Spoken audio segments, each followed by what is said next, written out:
Hello, ഇന്ന് നമുക്ക് മീൻ തിളപ്പിക്കുന്നത് കണ്ടാലോ? നമ്മൾ മാർക്കറ്റിൽ പോയിട്ട് എല്ലാ തരവും കൂടിയതാണ്, ചെറുതും വലുതും ഒക്കെ കൂടിയ തിളപ്പിക്കാൻ പറ്റിയ മീൻ അങ്ങനത്തെ മേടിച്ച് അത് ഞങ്ങൾ ആദ്യം വെട്ടിയെടുത്തിട്ട് ബാക്കിയുള്ളത് പറയാം ഞാൻ. അങ്ങനെ മീൻ വെട്ടി തിരിച്ച് കഴുകി ക്ലീൻ ചെയ്ത് റെഡിയാക്കി വെച്ചിട്ടുണ്ട്. ഇന്ന് നമുക്ക് ചട്ടി അടപ്പയിലോട്ട് വയ്ക്കാം. ചട്ടി ചൂടായി, നമുക്ക് എണ്ണ ഒഴിച്ച് കൊടുക്കാം.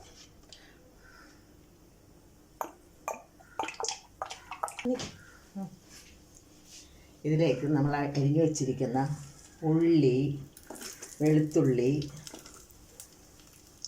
പച്ചമുളക്, വേപ്പില, ഇഞ്ചി ഇത്തിരി മതി. ഇതെല്ലാം കൂടി ഇട്ട് ഉപ്പിട്ട് വഴറ്റുക.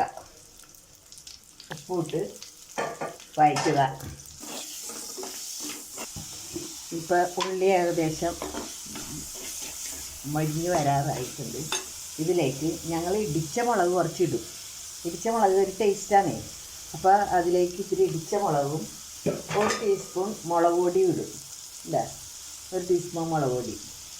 ഇവിടെ അപ്പന് ഭയങ്കര ഇഷ്ടമാണ് വൈദ്യുതി, അപ്പോൾ അത് കാരണം ഇത് കുറച്ച് കൂടുതലുണ്ട്. ഇനി മഞ്ഞൾ പൊടി,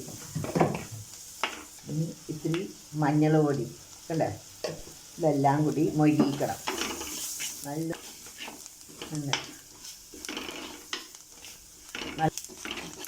നല്ലോണം മൊരിഞ്ഞ് വരുമ്പോൾ കുറച്ച് വെള്ളം ഒഴിക്കാം.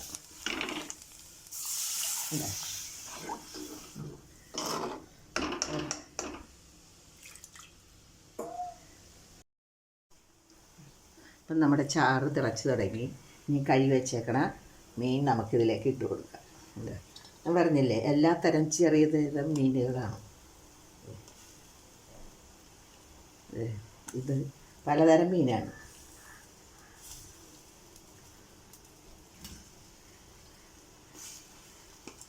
ഇതിൻ്റെ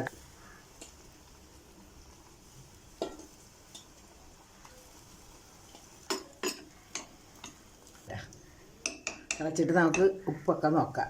ഇതിലേക്ക് പുളി ഇടില്ല. പുളി ഇടാണ്ട് തിളപ്പിക്കണതാണ് ഇവിടെ ഇഷ്ടം. ഇപ്പോൾ പുളിയില്ലാത്തൊരു മീൻ കറിയാണിത്. അപ്പോൾ ചാറ് ഏകദേശം പറ്റി നല്ല ഇതായിട്ട് വന്ന് എണ്ണയൊക്കെ തെളിയുന്നുണ്ട്. കണ്ട, എണ്ണ തെളിഞ്ഞ് വരണേ. നമുക്ക് ഇത് നേരിയ തീയിലിട്ട് നമുക്ക് പറ്റിച്ചെടുക്കാം. ഇപ്പം നമ്മുടെ കറി റെഡിയായി. ഇനി നമുക്ക് ഇത് നിർത്തി. സബ്സ്ക്രൈബ് ചെയ്യാൻ മറക്കല്ലേ. എൻ്റെ ആദ്യത്തെ വീഡിയോ ആണ്.